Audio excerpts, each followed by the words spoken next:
Bila demikian, seluruh yang kita butuhkan, seluruh apa yang kita perlukan akan dicukupi oleh Allah Subhanahu wa taala. Kita hendak bersedekah, sudah tujuannya mencari keridhaan Allah. Hendak sembahyang, mencari keridhaan Allah.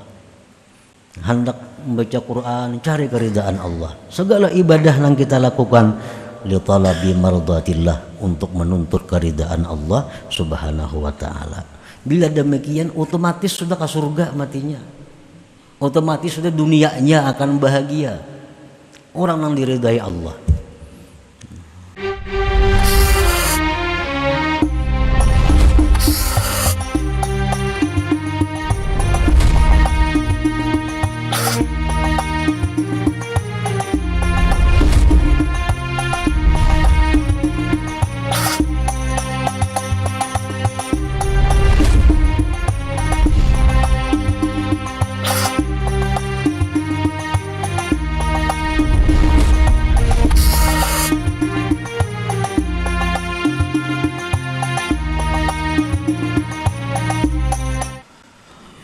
Bismillahirrahmanirrahim. Alhamdulillahil karimil wadud, al-wahidil wujud, ilaihil matlubu wal maqsud. Ashhadu an la ilaha illallah wahdahu la syarika lahul ma'bud. Wa ashhadu anna sayyidana Muhammadan abduhu wa rasuluhul hamidul mahmud.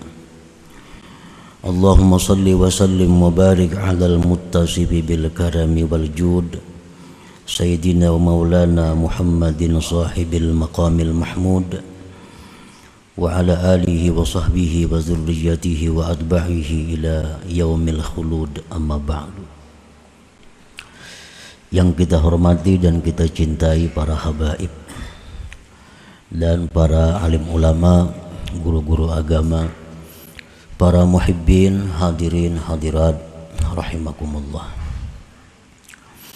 Alhamdulillah, puji syukur selalu kita haturkan kehadirat Allah Subhanahu wa taala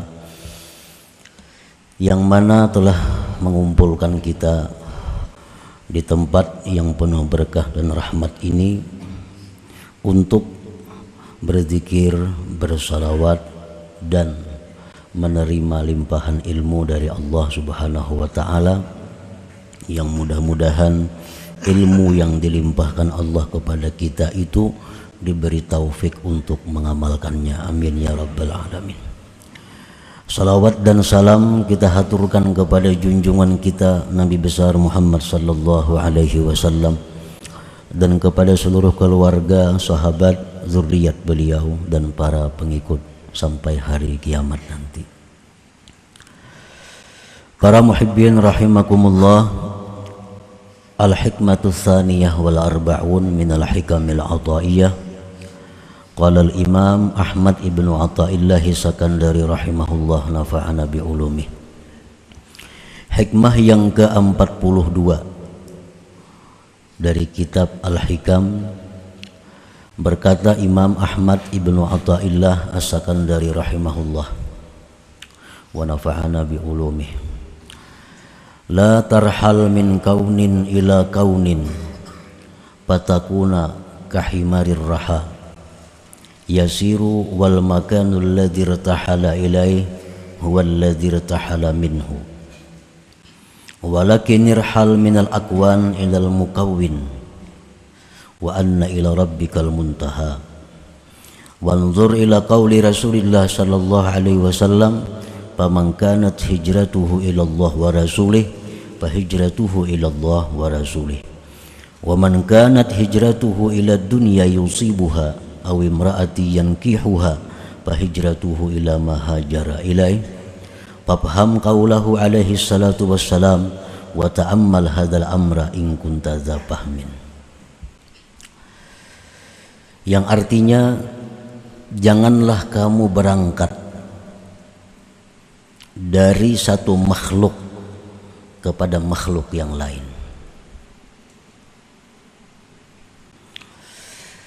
Apabila engkau berangkat dari satu makhluk kepada makhluk yang lain, maka engkau seperti himar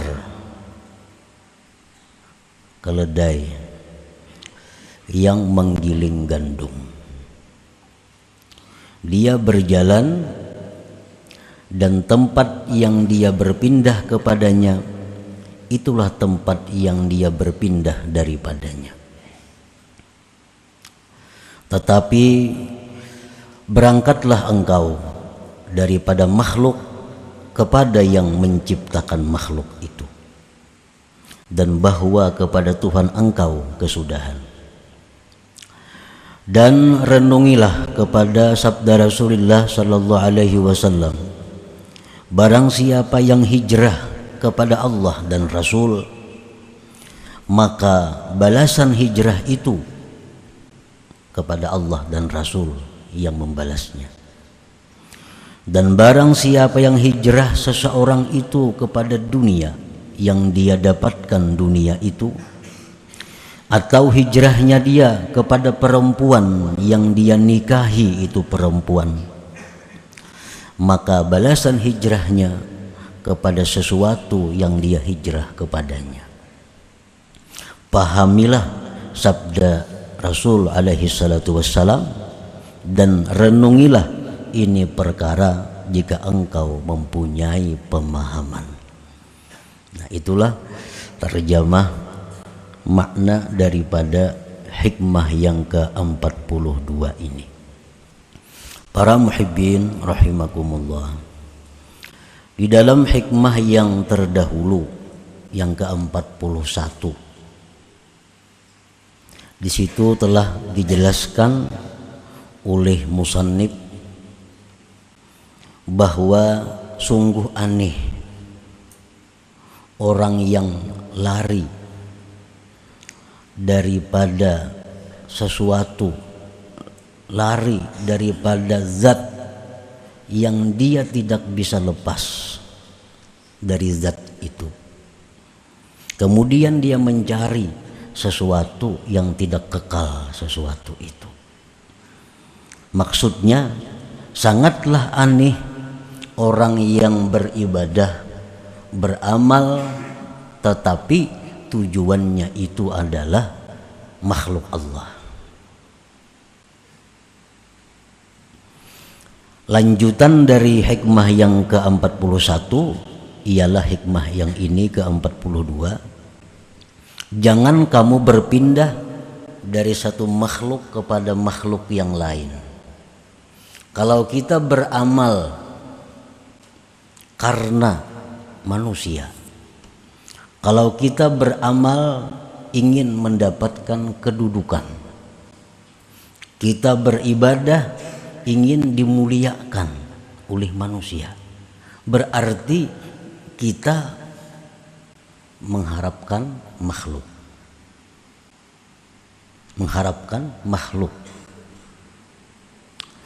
Nah, selanjutnya kalau kita beribadah kepada Allah mengharapkan surga, kita beribadah kepada Allah mengharapkan kelapangan di akhirat, kita beribadah mengharapkan dapat gedung, fasilitas-fasilitas yang luar biasa di surga. Padahal surga itu pun makhluk Allah juga. Nah, jadi jangan kita berpindah dari satu makhluk kepada makhluk yang lain. Kalau kita beribadah untuk mencari kedudukan itu makhluk. Kalau kita beribadah karena mengharapkan surga pun makhluk. Nah, jadi janganlah berpindah dari satu makhluk kepada makhluk yang lain. Itu maksudnya. La tatruk hazzan min huzuzi nafsik talaban li hazzin akhar. Jangan kamu tinggalkan bagian dari bagian diri engkau untuk mencari bagian yang lain. Ya, artinya jangan kita sudah merasa puas bahwa kita sudah kawa beribadah itu bukan karena manusia. Sekarang kita beribadah sudah mengharapkan surga. Jangan merasa puas demikian. Karena itu masih belum pas. Karena sama-sama makhluk. Manusia ya makhluk juga, surga ya makhluk juga. Nah, la tarhal min kaun ila kaun. Janganlah berpindah dari makhluk kepada makhluk.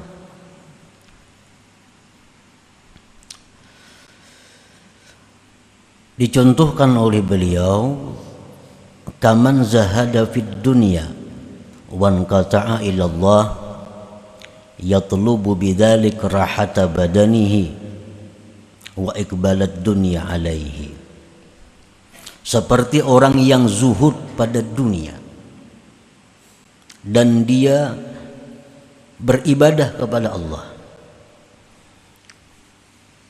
menuntut dengan demikian itu kelapangan badannya dan menghadapnya dunia atasnya. Orang ini berusaha sudah jauh dikuranginya, kalau perlu berusaha diampihinya. Tujuannya hanya melulu beribadah kepada Allah, melulu ibadah kepada Allah. Toko kada buka lagi, kabun-kabun kada diurusinya lagi, hanya beribadah aja kepada Allah. Tapi tujuannya beribadah kepada Allah itu adalah agar dunia itu datang sendiri kepadanya. Agar dunia itu datang sendiri kepadanya. Karena Rasulullah sallallahu alaihi wasallam bersabda, "Man qata'a ilallah kafahu kullu mu'nah wa razaqahu min haitsu la yahtasib." Barang siapa yang berputus kepada Allah, kada mengurusi lagi dunia, ini hanya khusus beribadah kepada Allah, Allah jamin kehidupannya, Allah cukupi segala kebutuhannya, Allah beri rezeki tanpa diduga-duga. Dalam riwayat lain, dunia akan datang menyerah kepadanya. Nah, jadi inya nih sengaja ampih berusaha hendak beribadah aja kepada Allah, kada tahu urusan lagi dengan usaha-usahanya. Tujuannya apa? Supaya dunia itu datang sendiri kepadanya. Nah, ini ngarannya apa? Berpindah dari satu makhluk kepada makhluk yang lain.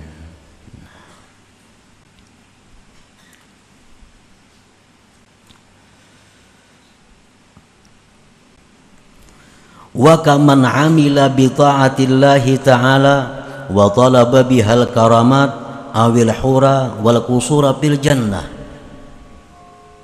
Seperti orang yang beramal taat kepada Allah dan dia menuntut dengannya itu taat karamat, beribadah kepada Allah, tapi tujuannya apa? Supaya diberi Allah karamat. Atau tujuannya mendapatkan bidadari di surga, atau tujuannya mendapatkan gedung-gedung di surga.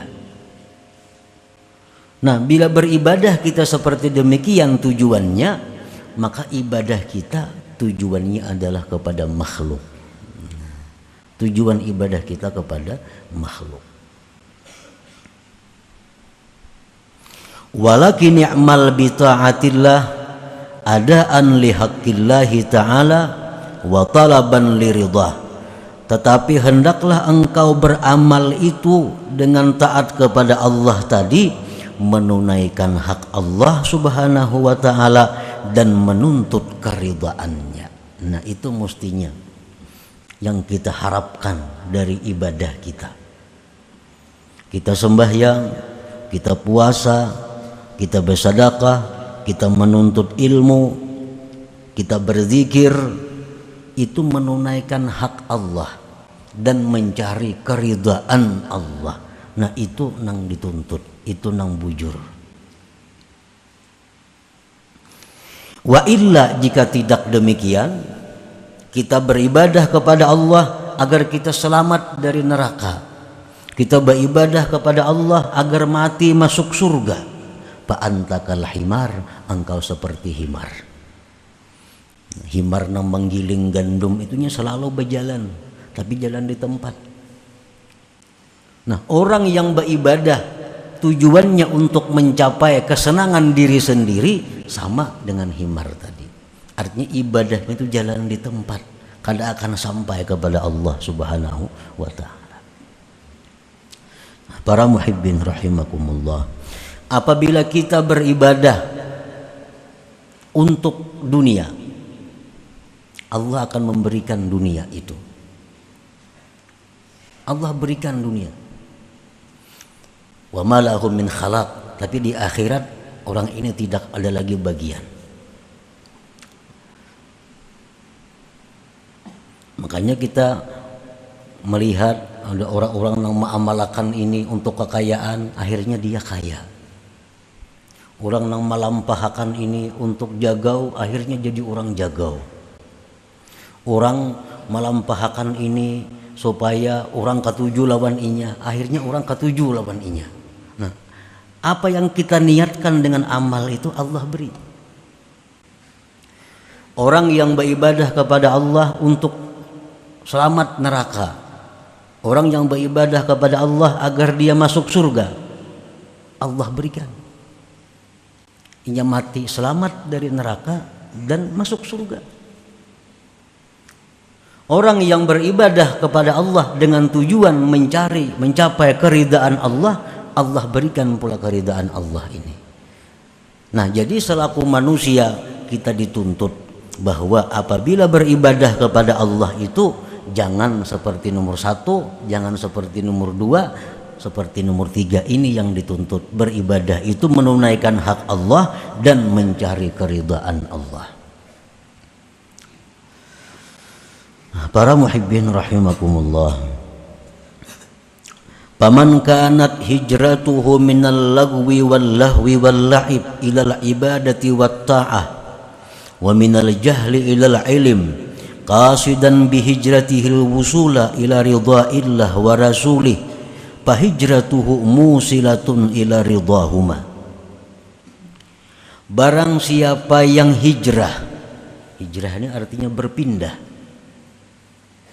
dari yang sia-sia, berpindah daripada permainan-permainan, berpindah dari urusan-urusan dunia, berpindah kepada ibadah dan taat, berpindah dari jahil kebodohan kepada ilmu. Tujuan dengan berpindahnya itu adalah sampai kepada keridaan Allah dan Rasul. Maka berpindahnya itu menyampaikan kepada ridha Allah dan Rasul. Bila kita nih beribadah, tujuan kita supaya Allah ridha, Allah ridha kepada kita. Tujuan kita beribadah supaya kita ini dicintai Allah, Allah cinta kepada kita. Wa man kanat hijratuhu min dzalik ila dzalik qasidan ghaira dzalik faqad khaba qasduhu mas'ah wa ghayatu hijratihi ma hajara ilaih. Barang siapa yang pindah dari urusan dunia kepada perkara ibadah, tujuannya tidak mencapai ridha Allah, maka sungguh rugi tujuannya dan rugilah usaha perjalanannya itu. Dan kesudahan pindahnya itu adalah sesuatu yang dia pindah kepadanya. Nah, para muhibbin rahimakumullah, di zaman Rasulullah SAW itu ada masa di mana diwajibkan orang muslim mukmin yang di kota Mekah itu hijrah ke Madinah. Ada masanya waktu itu. Lalu sahabat-sahabat ini ada yang hijrah ke Madinah itu semata-mata karena Allah, karena mencapai keridhaan Allah, seperti Abu Bakar Siddiq radhiyallahu anhu, seperti Sayyidina Umar, Sayyidina Ali, Sayyidina Utsman. Ini orang-orang yang hijrah ke Madinah untuk mencari keridhaan Allah dan Rasul. Apa yang mereka dapatkan? Radhiyallahu anhum, Allah ridha kepada mereka. Nah, ada di antara sahabat Nabi yang di Mekah ini, dia hijrah ke Madinah karena dia melihat di Madinah itu ada peluang bisnis yang bagus.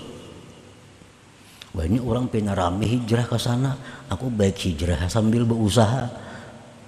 Hijrah ke Madinah, membuka usaha di Madinah, kaya, sugih. Sugih itulah balasannya. Habis sampai di situ. Ada di antara sahabat Nabi ini yang hijrah ke Madinah karena tunangan hijrah. Ini tunangan hijrah ke Madinah. Hijrah tunangan boleh jam ada hijrah, putus sampai di sini kita. Wa ilam ra'atin yankihuha. Mau kada mau si laki-laki hijrah juga ke Madinah. Sampai di Madinah kawin. Kawin itulah balasannya. Habis itu kada ada lagi. Wa hijratuhu ila ma hajara ilaihi. Jadi ibadah yang kita lakukan untuk apa kita dapatkan tergantung tujuan kita.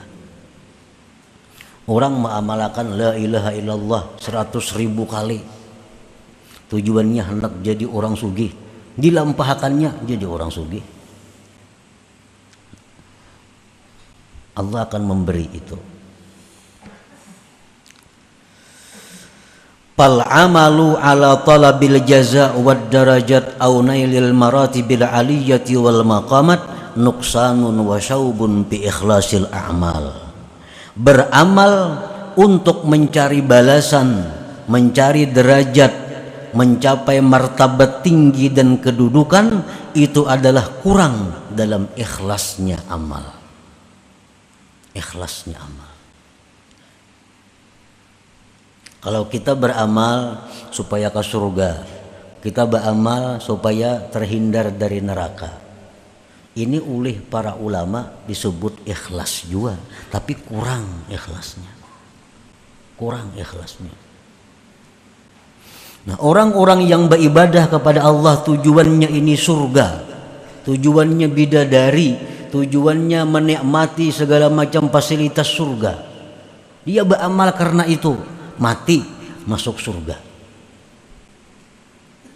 Tapi di dalam surga dia tidak akan bisa melihat Allah Subhanahu wa ta'ala. Tidak akan bisa melihat Allah. Karena orang-orang yang melihat Allah di dalam surga itu orang yang sudah mulai di dalam dunia ini menginginkan itu.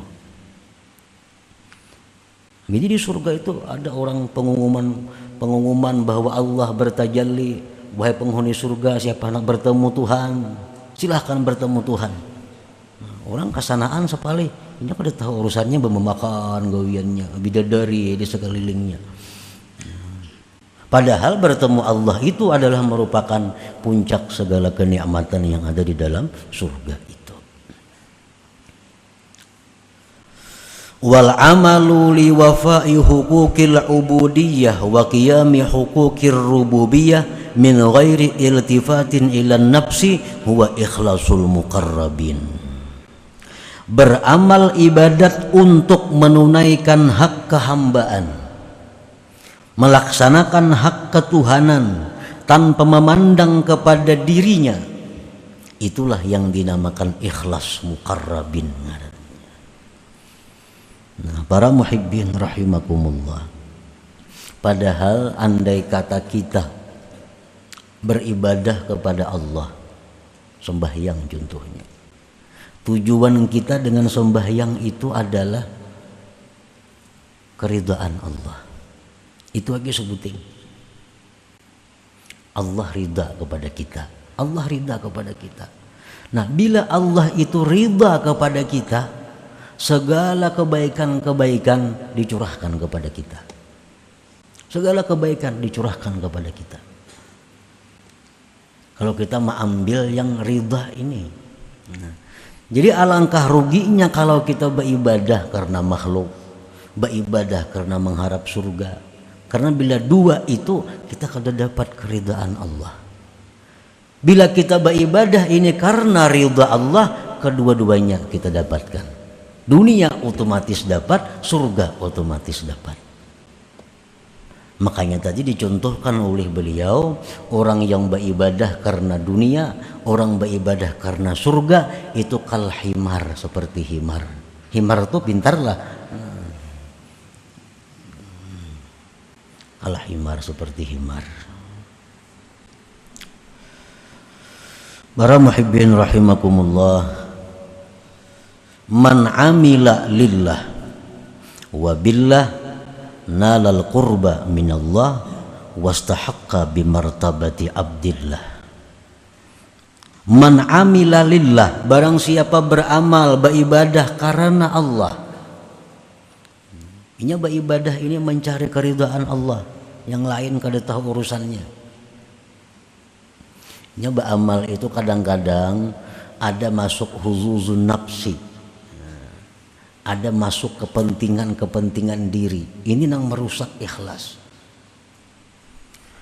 Bagaimana caranya kita mengetahui amal ini ada masuk kepentingan diri?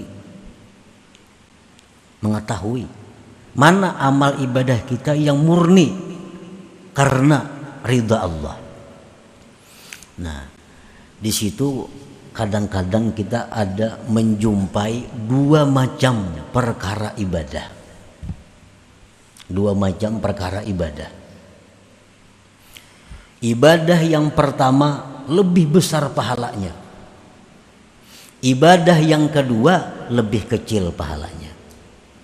Bila kita memilih ibadah yang kecil pahalanya, berarti di situ ada kepentingan diri. Ikhlasnya kada murni. Bila kita mengutamakan ibadah yang besar pahalanya, kita tinggalkan ibadah yang kecil pahalanya, berarti kita mementingkan keridhaan Allah ngarannya. Kita ambil contoh umpamanya. Ini ada orang maulah masjid, memerlukan dana. Dananya misal 10 juta. Ini kita sumbang berpahala.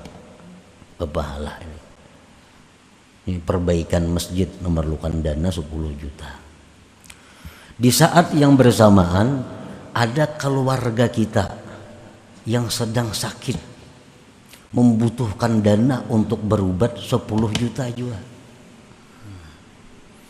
Pahalanya tentu lebih besar menolong manusia ini.